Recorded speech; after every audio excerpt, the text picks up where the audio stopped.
নমস্কার বন্ধুরা, কেমন আছো সবাই? আমার ব্লগে জানাই তোমাদেরকে অনেক অনেক স্বাগত।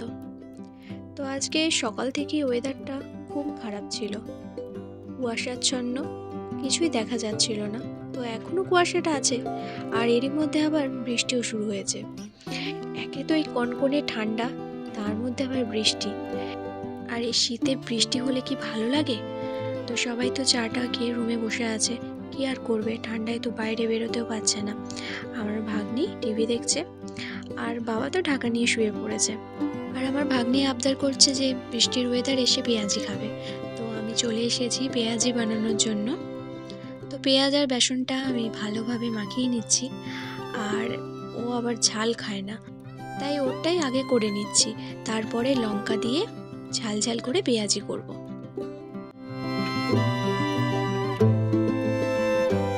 পেঁয়াজিগুলোকে ভালো করে উল্টে পাল্টে ভেজে নিয়ে আমি এবার তেল থেকে ছেঁকে তুলে নিচ্ছি। তো ওরগুলো করে তুলে নিয়ে আমাদেরগুলো এবার করে নিচ্ছি একটু বেশি করে ঝাল দিয়ে।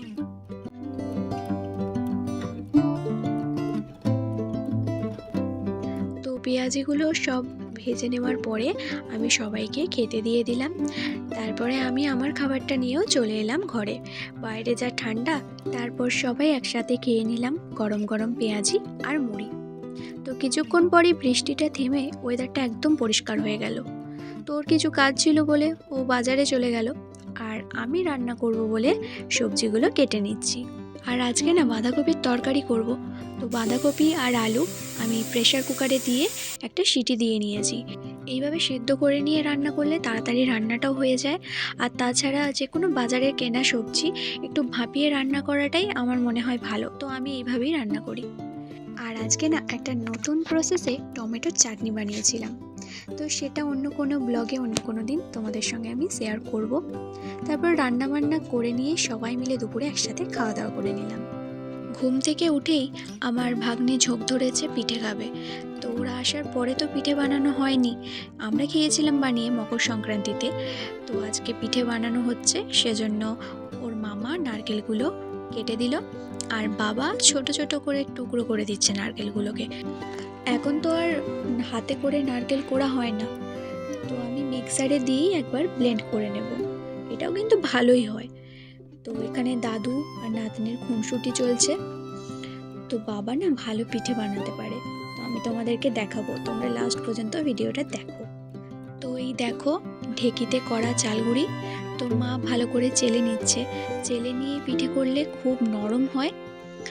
তো এই চালগুড়িটা কিন্তু একদম ফুটন্ত গরম জলে মাখতে হবে, তাহলে খুব ভালো পিঠে হবে।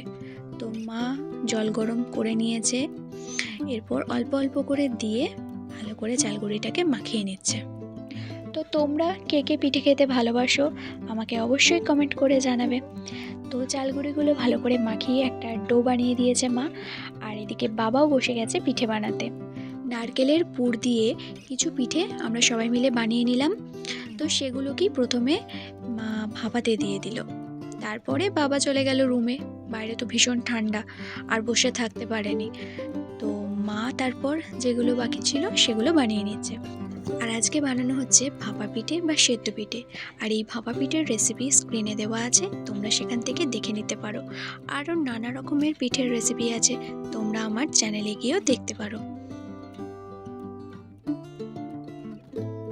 তো মা এদিকে পিঠেগুলো বানিয়ে নিচ্ছে, আর আমার ভাগ্নি এদিকে অপেক্ষা করে আছে কখন পিঠেগুলো হবে। তো অনেক দেরি হচ্ছে, ওর আর ভালো লাগছে না। তো পিঠে বানানো কমপ্লিট। আজকে রাতের খাবারে খেয়ে নিলাম পিঠে, ছোলা গুড় আর সন্দেশ। তো আজকের ব্লগটা এই পর্যন্তই। ভালো লাগলে ভিডিওটা একটা লাইক করে দেবে, আর চ্যানেলটাকে সাবস্ক্রাইব করে দেবে। Thank you.